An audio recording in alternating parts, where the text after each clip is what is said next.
Gas কোথায়? Gas এদিকে এসো, কথায় চুল কাটবা, এদিকে এসো। কত কাটবা? আমি একে কাটবো, একে। তুমি কত? একে? ঠিক আছে। তুমি কত?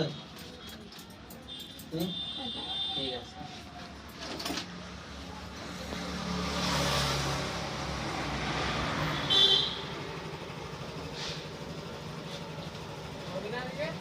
কাউকে কাটিস না, হাত গেরা হবে। এবার এই গ্যাংটা পুরোটাই কাটবো।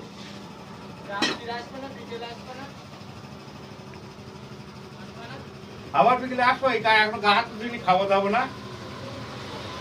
এই কাউকে কাটিস কুতালি, সকালবেলা কাটবি, আচ্ছা পরে আসবে, আয়।